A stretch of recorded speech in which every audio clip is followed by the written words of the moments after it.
فضیلت الشیخ ابو زید ضمیر حفظہ اللہ کی شخصیت آج کے اس دور میں محتاج تعارف نہیں ہے، اور مبالغہ نہیں ہوگا اگر میں آپ کی شخصیت کے حوالے سے کچھ وضاحت کرنے بیٹھوں، بلکہ میں تو سمجھتا ہوں کہ سورج کو چراغ دکھانا ہے۔ آپ کے ذریعے سے نہ صرف پونا کے لوگ، مہاراشٹر کے لوگ، ہندوستان میں رہنے والے اردو زبان بولنے والے سمجھنے والے لوگوں کے لیے آپ کے دروس اور علمی بیانات ہیں، بلکہ دنیا کے چپے چپے میں، گوشے گوشے میں لوگ آپ سے جی بھر کر خوب علمی استفادے کر رہے ہیں، اور یہ آپ کا حق ہے۔ شیخ نے صرف شیخ ابو زید صاحب کی صرف آڈیو اور ویڈیو جو انہوں نے دروس دیے ہیں، صرف وہی نہیں دیکھیے، آپ شیخ کی مؤلفات بھی دیکھیے۔ انہوں نے اردو زبان میں کئی ایک کتابیں لکھی ہیں، وہ کتابیں اہل علم کے درمیان پہنچتی ہیں، وہ دیکھتے ہیں، اس سے مطمئن ہوتے ہیں، اور خود بھی استفادہ کرتے ہیں، اور دوسرے لوگ بھی ان سے استفادہ کر رہے ہیں۔ اور شیخ کے جو دروس ہیں، محاضرات ہیں،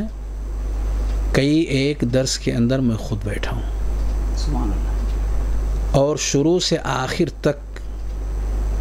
مکمل درس، ایک نہیں کئی ایک درس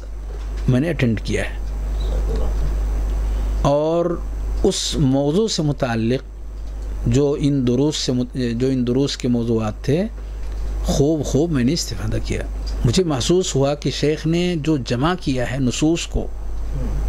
قرآن اور احادیث اور سلف کے اقوال، اور اس کی جو توضیحات بہتر انداز میں پیش فرما رہے ہیں، یہ واقعی ہر ایک کے لیے مفید ہے، یہ واقعی ہر ایک کے لیے مفید ہے۔ تو آپ کے استفادے کا جو طریقہ رہا ہے، وہ ممکن ہے کہ اہل علم کے سامنے مدارس کے اندر، جامعات کے اندر زانویہ تلمس طے کرتے ہوئے نہیں ہوا ہو، دوسرے اور طریقوں سے ہوا ہو، لیکن اس میں کوئی شبہ نہیں کہ جس راستے سے بھی آپ نے سیکھا، اس کے جو نتائج اور آثار ہیں، یہ لاجواب ہیں، اور سارے لوگوں کے درمیان ہیں، جس میں اہل علم بھی ہیں، اور اہل علم اسی بنیاد پر آپ کے دروس سے، محاضرات سے پورے طور پر مطمئن ہے۔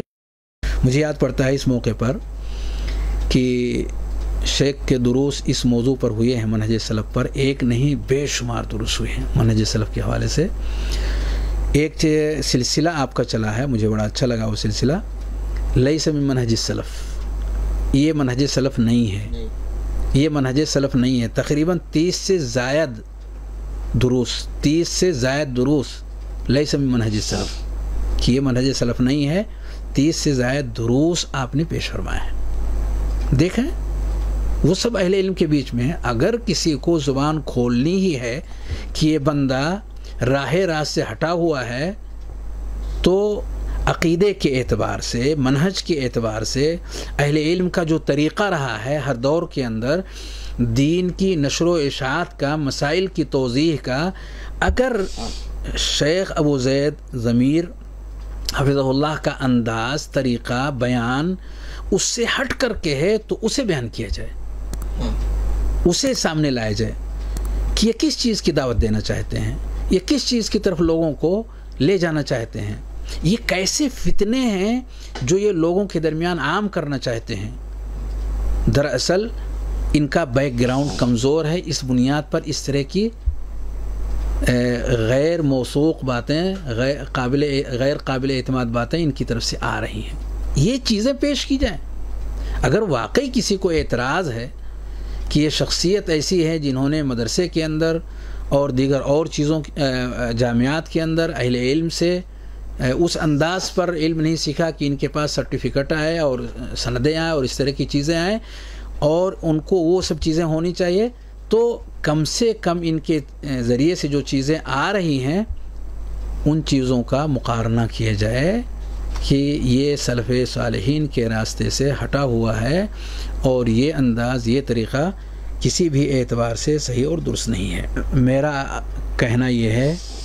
جو میں نے ابھی کچھ باتیں پیش کی ہیں، اس روشنی میں جو میں کہہ سکتا ہوں کہ ابو زید ضمیر حفظہ اللہ گرچہ وہ کسی ادارے سے فارغ التحصیل نہیں ہیں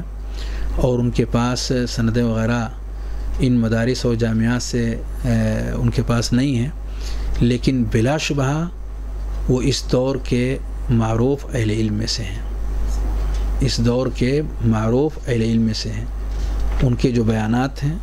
ان کے جو استدلالات ہیں، ان کے جو شروحات ہیں، ان کی جو کتابیں ہیں، ان چیزوں کو دیکھنے کے بعد یہ کہا جا سکتا ہے کہ وہ یقیناً عالم دین ہیں اور انہیں علماء کی فہرست ہی میں شمار ہونا چاہیے، اور بردر کا وصف جو بہت سارے لوگوں پر استعمال ہو رہا ہے، ان پر اس کا استعمال کرنا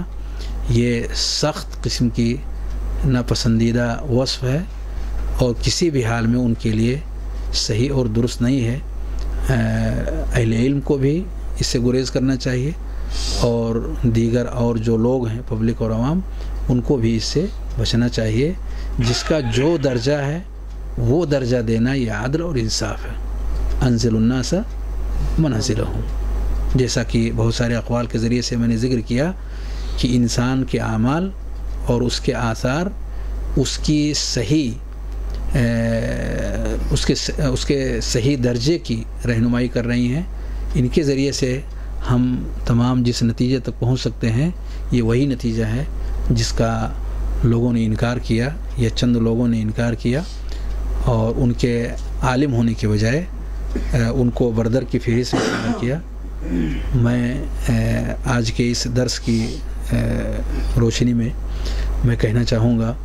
کہ شیخ ابو زید ضمیر حفظہ اللہ ہندوستان میں پائے جانے والے جو مسلمان ہیں ان کے لیے ایک نعمت غیر مترقبہ ہے، ایک بہت بڑی نعمت اور بہت بڑا تحفہ اور ہدیہ ہے کہ اللہ نے ان کی شکل میں لوگوں کے درمیان ایک ایسے شخص کو کھڑا کیا کہ جنہوں نے دین کو بہت اچھے سے سمجھا، دین کے اکثر مسائل کو انہوں نے بہت بہتر انداز میں سمجھا اور بہت بہتر انداز میں اس کی توضیح اور تشریح کیا، خوب جم کر کے انہوں نے ان باتوں کو لوگوں کے درمیان پیش کیا۔ اور الحمدللہ اکثر چیزیں میں کل اس لیے نہیں کہہ رہا ہوں کہ کل سے مجھے واقفیت نہیں ہے کہ میں نے ان کی ساری چیزیں دیکھی ہیں، لیکن چند چیزیں ہی باقی چیزوں کی طرف گائیڈنگ اور رہنمائی کر دے رہی ہیں کہ الحمدللہ جو بھی چیزیں ان کی طرف سے آئی ہیں وہ منہج سلف کے مطابق ہیں، صحیح منہج کی صحیح نشاندہی اور صحیح گائیڈنگ اور صحیح رہنمائی الحمدللہ انہوں نے ہر ایک کی ہے، ہر درجے پہ کی ہے، اور ہر علاقے اور ملک کے چپے چپے اور گوشے گوشے میں انہوں نے جا کر کے اسے کی ہے، اور اہل علم اور غیر اہل علم ہر ایک کے درمیان انہوں نے کی ہے، ملک اور بیرون ملک، خاص طور سے سعودی عرب کئی بار وہ الحمدللہ دعوت الجالیات کے اسٹیج پر انہوں نے بہت دروس اور محاضرات پیش کیے ہیں، اور پسندیدگی کی نگاہ سے اہل علم کی طرف سے جو کہ سعودی عرب میں موجود قابل ذکر اہل علم موجود ہیں ان کی طرف سے پسندیدگی کی نگاہ سے دیکھا گیا ہے۔ الحمدللہ یہ موضوع ہی نہیں ہے کہ اس پر گفتگو کیا جاتا، لیکن لوگوں نے ذکر کیا تو میں نے مناسب سمجھا کہ چند باتیں اس تعلق سے پیش کی جائیں۔